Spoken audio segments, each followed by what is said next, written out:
The Daily Spell. And tonight we're going to talk about the Salem anniversary and justice today. This is going to be one of those rants. Last Wednesday we talked, and we ended up being elder care. I want to thank everybody. It was a very powerful commentary. So I'm going to start out. Well, first of all, for everybody who's been following the stories, we know that Lord Don has now been released from the hospital. He has returned home. He made a message earlier today. And so we're very grateful to have that ability to do so. Give him some time. He's going to come back up, and we're going to start seeing some more shows and some more energy from him really soon. We have missed him from the Daily Spell, but this is going to be very different. We've been building on the cultural things, and you're going to see a lot of notice, a lot of people talking about right now about Salem and the Salem Witch Trials, because March 1st is the beginning of those trials that would last for several weeks and end up when the governor's wife was accused and brought it to an end.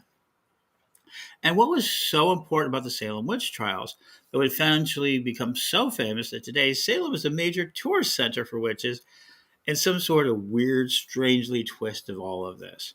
That's right. Salem, Massachusetts, Witch City, hasn't been called that for a while, but for a long time they were not allowed to talk about it. They tried to suppress it. They, tried to make sure that nobody really understood it. But this piece of jurisprudence, this sort of jurisdictional energy, went out into the world and is continuing to cause ripples. And one of the things it said was spectral evidence would come in. So I'm going to get some experts over the next couple of weeks to talk about what was really happening. And I've reached out to people, and I'm finding it fascinating. There are so many people who know this history so well because it does relate to today. So today, people ask me, well, what does that have to do with today? Well, one thing it did is it didn't allow for a continuation over the long term. There would be a couple of more witch trials, Virginia, Delaware, all up and down the East Coast. But it also led to the persecution of the shaman by preachers and ministers, and they saw them as anti-God. So anybody who's become anti-God in the minds of these strong personalities that follow God or utilize it as a jurisdiction, the book written in the Bronze Age to kind of move into this sort of idea of it and are using this to attack witches is very important. What do I mean? They're using evidence of an unknown entity to all of us and claim this entity speaking through them as the sole authority because I can't go out. They won't accept the fact that they go, oh, God's talking through me. Though we have the gods talking through us as pagans, we always have the gods talking through us. We're amazing people. And we've been at the bumped into this for a very, very long time, this anti-rhetoric of the Salem witch trials and other men. So there were other forms of prosecution. People have gone to jail. They passed a series of laws. There's still wide areas where we can't do tarot card readings. We're not allowed to use it as it's only entertainment. We're not allowed to use them as spiritual tools. We can't make an income from them. In every way, the Salem witch trials may have ended at the time, but it is now still been ongoing through our history. It just takes away. And so, what is behind this? The idea of spectral evidence, this idea of some unknown entity is making a conviction against these people and doing it through the bodies of the ministers, the witch hunters, all of these things to say that God wants this. We don't know that's true. We have not seen the evidence of a supernatural being that is telling us these rules. They're saying, well, it's in this book, written by men by which they've been channeled. And today, we need to get together. This is about justice. We're going to see witch burnings in South Africa. My friend Damon left and is having a rough time out there trying to advocate for witches because the government is going after them in a big way. Africa is going after witches. But let us talk about the witch spectral evidence that is here today that the same kind of witch hunters are putting into the laws and who are doing it. And we're not able to stand up to them because we still haven't learned the lesson of this. That's right. We still haven't learned this lesson. And that is the drag. The drag queens, the drag kings, the LGBT community, even the straight community that likes to have something different, that wants to go to these things. And they don't want to just eliminate it. And even though they've practiced, there's been hypocrisy, we found evidence of it. No, they want to destroy the individuals behind it. They want to put them in jail. they want to do so. And they're using false evidence. First of all, like, this is against God. They're doing that right now. They're saying this is against God. And so this sort of spectral evidence, this is against God, they're using it to make laws that are just unjust. I mean, completely and utterly unjust. Tennessee has become has now become the principal ground, and the general manager here at Pagan World TV is there too. So, what does this have to do with Salem? Salem was false accusations based on evidence that was untrue against the Bible, against these ministers who were using their authority, and eventually used spectral evidence to try to convict people. And because of that, magic could no longer be brought into the courts. You can't say to the courts, well, they're casting a spell on me. I want to sue them. There's no tort for casting a spell. No, but what is there still left from that? Oh, since you can't be convicted of using magic, then to say you're using magic is a fraud. That's right. Under the United States government, most practices of witchcraft, most practices of magic are against the law as fraud. It's not real. It's only when we kind of encapsulate it. Why is Wicca so popular? Because they encapsulated magic within its religious structures, and it has battled continuously for the right to expression.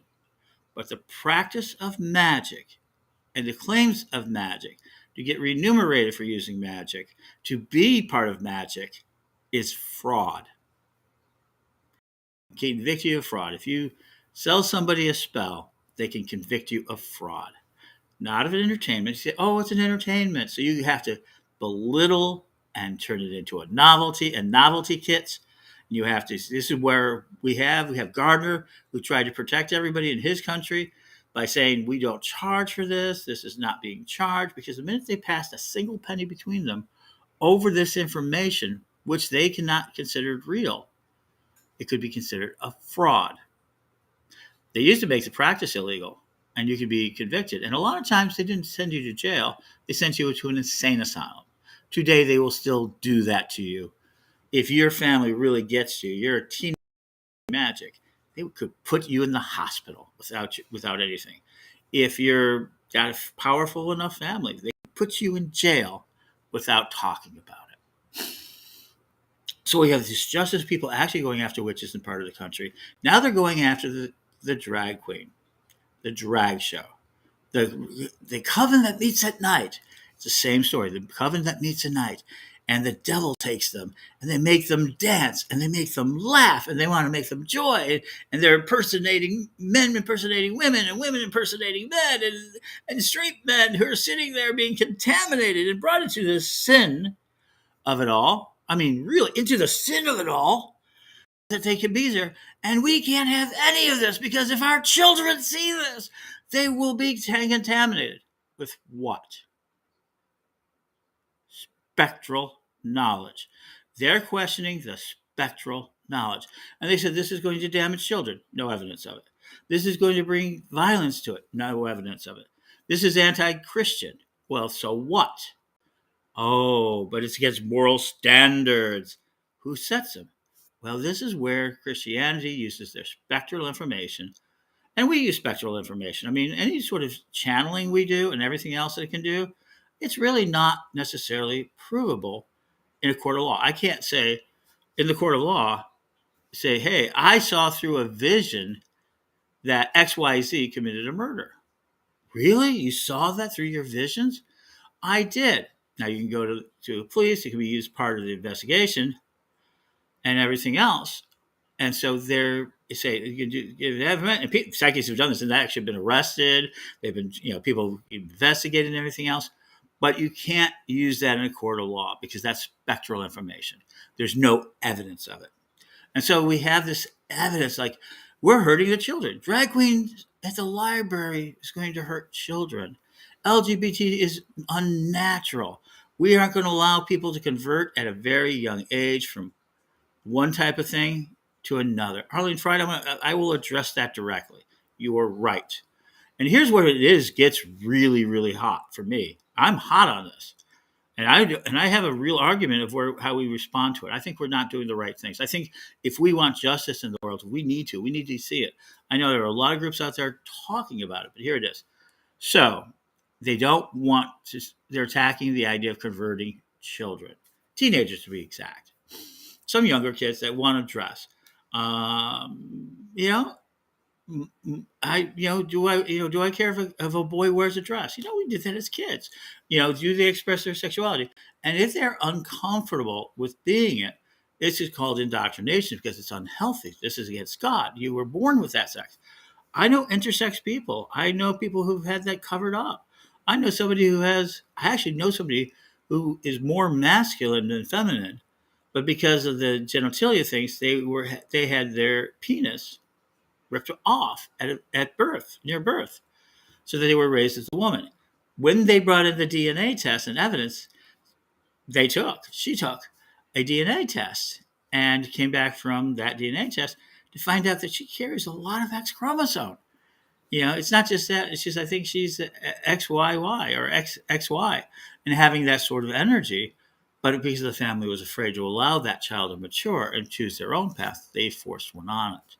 We have, that sort of thing. Now we're seeing there are young children, young boys who feel and are women inside expressing themselves. And this is bad. But let's take it to the other side of this. Because of the attitude towards gender, towards the female population, they have these beauty pageants. Have you seen them? They talk about pedophiles. They talk about no evidence of it, that they're pedophiles. Even the gays have always been charged with that. Men have always been charged with it. And there's a certain amount of that. And the culture has taken itself governing against the chicken hawks and the others that will prey upon younger souls. And this has been almost eliminated from the community. I mean, there's always been that. Equally so in white communities and Christian communities and all sorts of communities. And it's uncomfortable to deal with it in your own community. But yet, if you looked at these beauty pageants, I mean, we had Honey Boo Boo on it for years. Did you see these beauty pageants where they dress them up in highly sexualized costumes? That they are performing amazing dances? They are now doing that at a very young age, 5, 6, 7, 8 years old. And they're, allowing them to be photographed, and they're allowed to be put in these sort of sexualized aspects. Uh, and that's it. And somebody, Paul Gunders, I'll check on that. So now we're facing that within our own culture. Wow, seriously, I find this live while under the influence. Huh.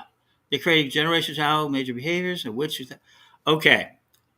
Yes. Okay. Let me go ahead and answer this a little bit. Let me take. Wow, that's a long statement. Um, it's Paula, and she's like, seriously, I find this live. Been facing accusations of my craft. I'm Alaskan. My biofamily turned against me. They say I'm harming children or teaching them craft, not mine. Their path is going to lead them. My own daughter is aware that paganism came before Christianity. So that's great. There's a lot of intersectionalism. Uh, yeah, there was all of this. It's a very long piece, and a little bit more than I can analyze right now. But they're talking about intersectionality. I think one piece of them. So thank you, Paula, for sharing us. DM me. I'm at Hubbard. I want to talk about this more. I will like to find out more of what you're dealing with because I'm talking about it. The Salem Tropes were attacking our culture. Yes, the common folk were acting on the influence of the lawmakers, but the idea of being practitioner of the crafts was shunned. And so yeah, and absolutely, and it was able to convict it. So now we're facing it again. So there is very little difference. Witches are being still be shunned. They can be attacked, but they've gained more and more evidence of their legal status. Circle Sanctuary has been very involved with that. The Aquarian Tabernacle Church has been very involved with that. The Temple of Witchcraft has been very involved with that. Lady Cabot has been extremely involved in it, and the Cabot tradition has been very involved with that. We see Covenant of the Goddess has been very involved with that. The upcoming Parliament, I think we're going to see a much more unified response from all these groups talking about this. I know there are people who want to talk about it. I know there's groups out there. The Corellian tradition is very deeply involved with that, especially in this sort of thing. But this idea of families will then attack. So the person here, and yes, thank you, John. So that at this point they're able, to get attacked. They get that. So there's very little difference in all of our rights. Our rights are only go as far as we can exercise them. And if people can deny us the right to exercise, and they can deny us the right to exercise our rights in three major ways. The first one is to convict, persecute, and peer pressure us so that we are removed from society. That leads to the second way that we lose our rights is by watching this happen to others, we repress our own right. So they first attack us and attack some of us, and then they make the rest of us feel repressed and threaten us with the same thing. And then third, they burn and remove the information so it no longer even becomes possible for us to talk about this. This is what's happening in Florida right now. They're removing books massively out of the school system. Anything that isn't in that sort of singular mind, we literally have someone trying to brainwash an entire generation to keep them from doing so. So they're persecuting them, making sure that they can't do it, which forces repression so that you don't do it. Your family's going to say, I don't care if you're gay. I don't care if you're LGBT. Don't let anyone know. Because if they do, they will attack you. And the families won't necessarily defend them when they get attacked. So now you have the repression, you have the attack, and now today we're actually receiving the same attacks in Europe, the same attacks in America by removing the material, burning the material. And there are people out there who just love to burn books, and they do it on YouTube, they do it everywhere, and no one really questions their right to do so. So, what does this have to do with Salem? Once again, we're seeing the spectral evidence in our society being supported by the governments passing laws. In Tennessee, they're about to pass laws to make drag illegal. They're starting to see the removal of people's rights. And our own Pagan Pride out of Nashville, and I know a lot of the Pagan Prides and other events have family-friendly drag show. That's right. And if you wanted to go check it out, we covered it last year on Pagan World. Go check it out. We have information on that. We have actually, if you go onto the site, we actually have it on site, this drag show. And now this year, Nashville is facing it. So what we need to do, we need to make sure we go to Nashville Pagan Pride in droves, in large amounts to support them. And it's going to probably force a clash if we do. So now we've come to the point that I think we need to make a decision. We've talked about Damon Love, the South Africans, out there fighting their battle against witchcraft. Talk to him. Go to Damon Left. And I want to tell you something that's really awful because the way the American dollar works, we have this burden of taxes, this burden of money that we have a debt. But guess what? It's in our dollars. So we can go ahead and print more money for our dollars. But in South Africa, debt that is in euros and dollars and things like that. And they can't use their own currency. And currently, their currency has crashed 17 to 19 rands to the dollar. Their government's so badly mishandling it, it's causing extremely dangerous conditions. Here's the good news. Americans find a way to send money to the activists in South Africa because that money leverages so much more. Our bad behavior as a government can give us a tool to help our people in South Africa right now. And so they can do that right now. Damon Left, talk to him. Rain Packery maybe can help with that too. The Right Reverend Rain Packery. Just look him up. He's a big advocate. First they came for the socialists. I hear that, but I was not a socialist. Didn't say anything. No, that's crap. That is so much crap now. We all know that. We all know what's happening, right? I say something. Doesn't matter. I can get arrested for that. No, let's not get out of that poem. That was a long time ago, and it's so much drivel today. It's just terrible. I was not a socialist and they came for me, and then I was nothing and I was all alone. No, you conspired against all those people by not saying something in the first place. We're forced through these right systems. The Salem Witch Trials basically created the form of persecution in the United States, which is first, attack and destroy. Second, make sure that it is so bad the attack and destroy that it represses this and your peers repress it with them. I.e., I'm gay in school. All my friends are going to tell me that they're going to tease me until I stop being gay. There's a lot of forms that, and then three, remove any context of that expression. That's it. And we're now facing that, like I said, in Florida. We're seeing that in the textbooks and everything else. Right, exactly. The problem is not be saying anything, and that poem was a damn. And I think that poem that you mentioned, I appreciate you bringing it up, is one of the most damaging pieces of literature because it gives permission to people to say, "Well, yeah, I don't have to say anything. Somebody else will." It's always somebody else's ability. So let me ask you all a question. I see a lot of groups out there. They're trying to form these representatives and things like that. When was the last time you donated to Lady Liberty? Okay, I keep going back to money. It's a little bit of the resources. How many of you volunteered to do the Lady Liberty League? If you're trying to build an organization of representatives, how many people have reached out to the Lady Liberty League? The one organization that has won over and over and over again. As far as the chaplaincies, we were talking about chaplaincies. We're still trying to get that. But right now, I am hearing more and more people coming out of prison. I've never heard about so many people coming out of prison needing help. Are you a prison ministry? Are you helping with that? Are you giving them resources to help that out? And what does that have to do with any of this? We know that a lot of these people may have been persecuted for their practices. So we got that. But here's the biggest one. What are you personally wanting to do about the LGBT drag show pieces? Well, what can you do? You say, I'm helpless. I'm helpless. I'm just out there. And Arlene's right. I mean, nobody's saying anything. Or I think it's worse. Can I offer you what it is? We're all being tricked into and taken out evidence to. Yeah, Jeffrey, I'll talk about that. And we're going to start doing shows on. I know people that are in the ministry services. We're going to start building this.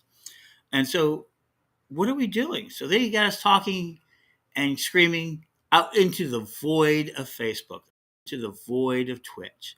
They're making us find our little tribes, and we're all talking it. So they let us create into echo chambers. And we're not really talking about the problem. We're talking to each other that we have a problem. Right? Think about it. Is any of this solving anything? Is it drawing our resources together? Are we building a directory? Are we finding ways to support someone? Are we ready to, say, hey, a bunch of us are going to do a drag show in Tennessee. If they pass this law, are we going to get them bail? Are we going to give them bond? Are we going to give them news? And so this project here for me, Pagan World TV, my telepathic station that I can communicate instantly and over the thing, is part of the solution because I want to be able to broadcast. I'm broadcasting over 12 different platforms onto Roku, and I want to continue this. Check out our Kickstarter. Give us at witchstarter.com. Give us some, a love too. We have some great things, but this right now is important. Tonight we gave a story to Lord Don. We can go live 15 minutes. All I need is reporters out there. How can you become a reporter? Well, contact us. But my gosh, you've got this handy dandy little tool.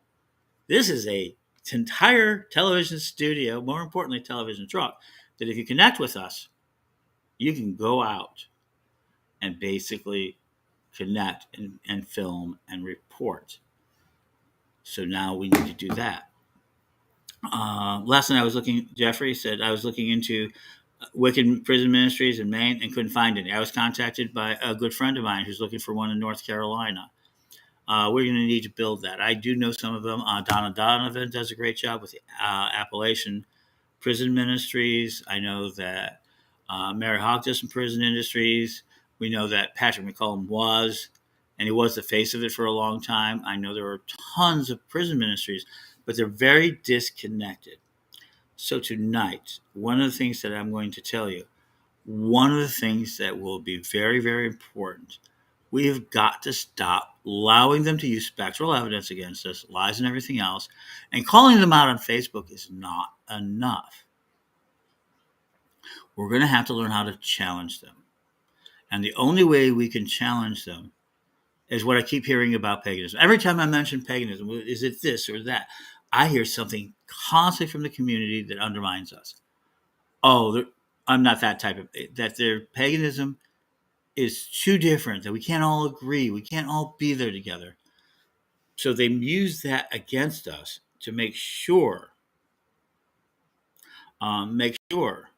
here's what it is, to make sure that we are divided between each other in our differences than our commonality.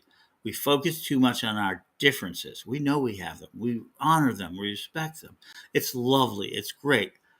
But when it comes to our rights, we have a common interest. So what do pagans have that is important to us? I think that's great. About I think finishing your first degree is terrific, and Jeffrey and O'Neill.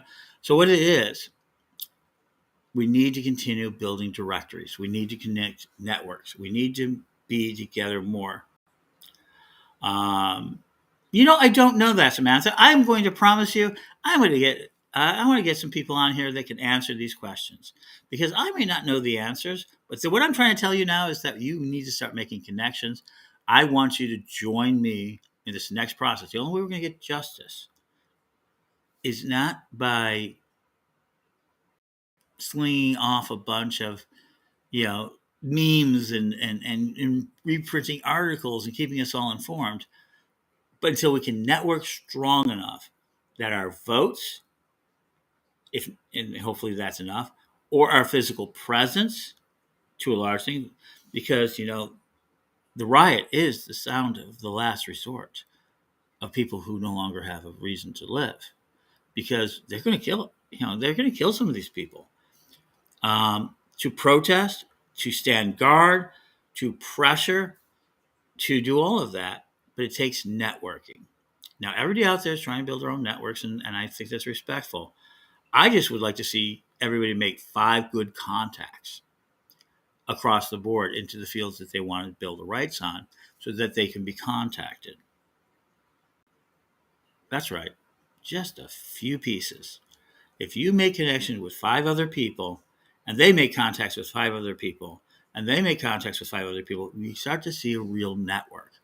Right now, we see a lot of clusters, but there's no connections between them.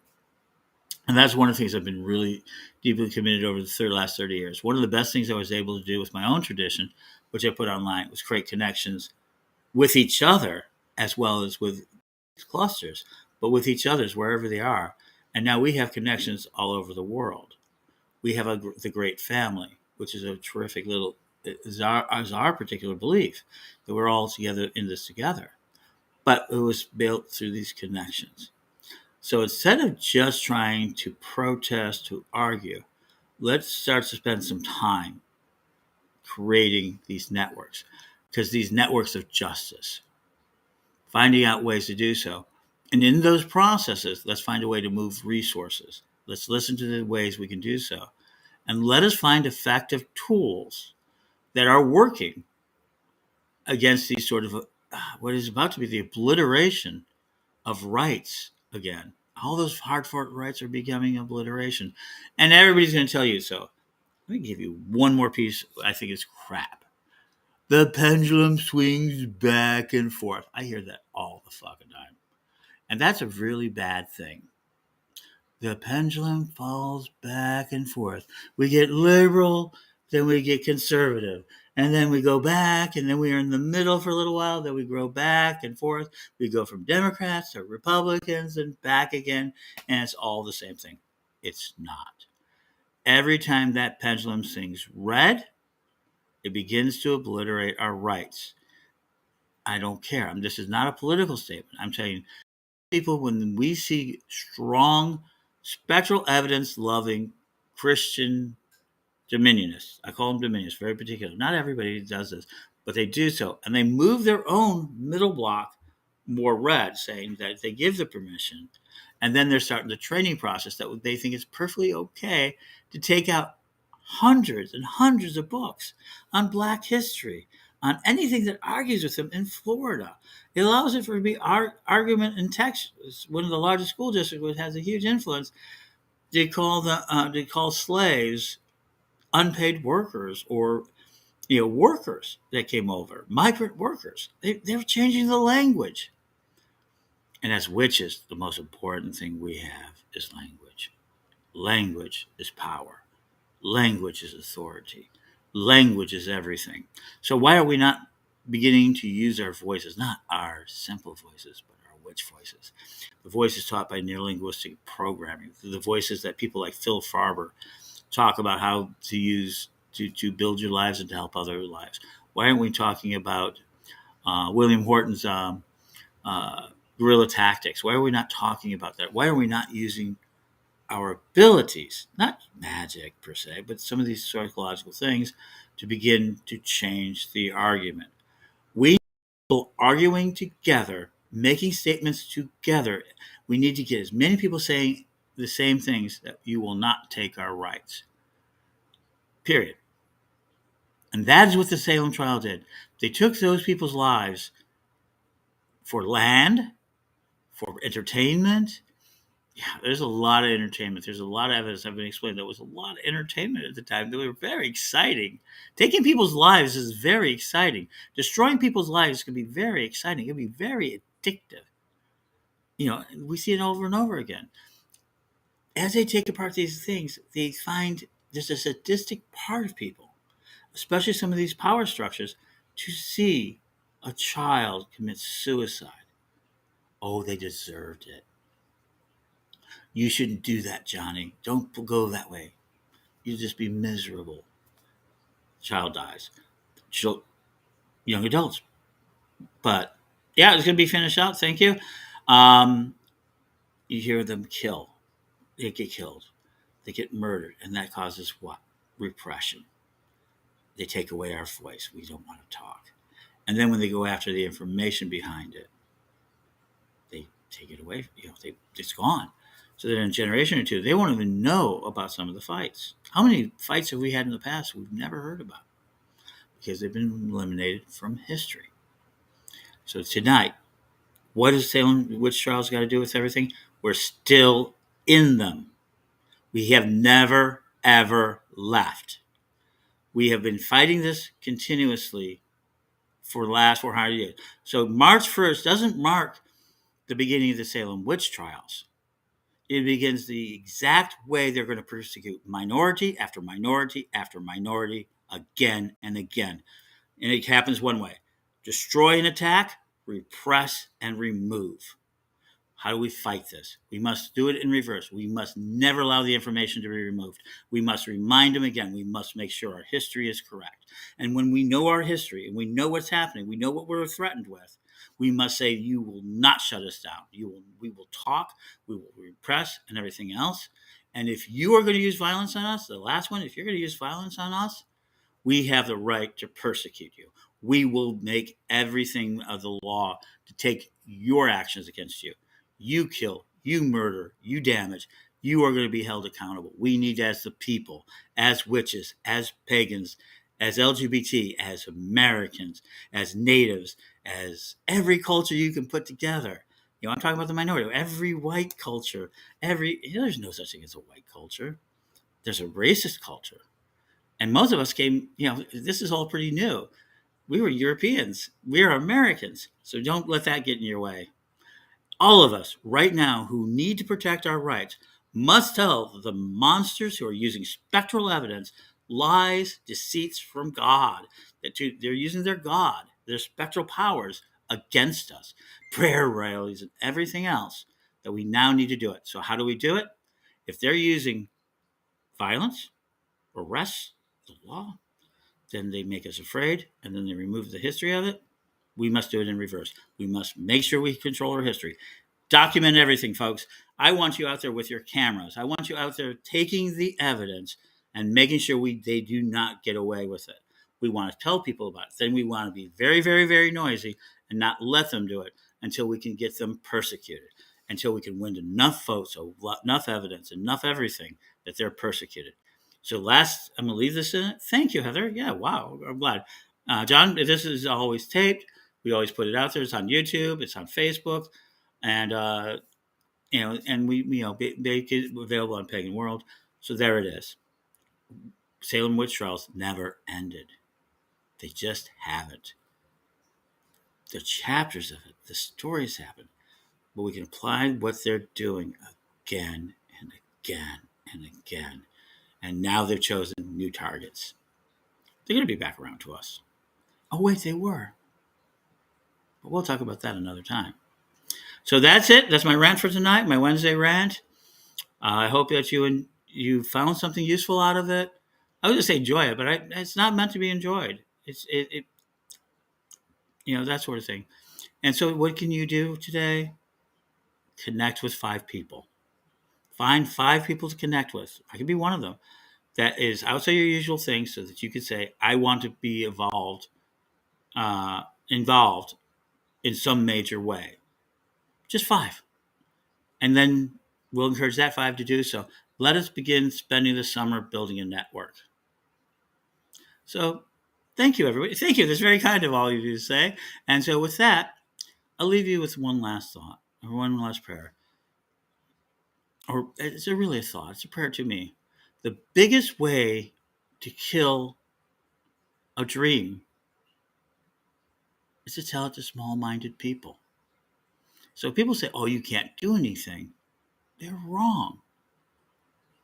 Individuals and collective groups, and Marian Aquarius Conspiracy says, all great things happen from small groups. It's paraphrasing badly, but it is the evidence of it. And so do that. And let us begin reversing the process. And you know what the process is. They persecute, they oppress, and then they remove. We will not let them do it this time. We've got to stop it now. Blessed be, folks. Catch us tomorrow for Tarot Thursday on the Daily Spell, which is going to be much lighter hot with Mary Hawk. And I believe she has Brian Elcott back. And if you want to do some more, terrific. And we're going to be bringing that next week. We got some really special things happening. Check out our Witch Star project and, see if you like anything there. And we will talk to you. Blessed be. Thank you, everybody. Samantha and everyone. And with that, good night.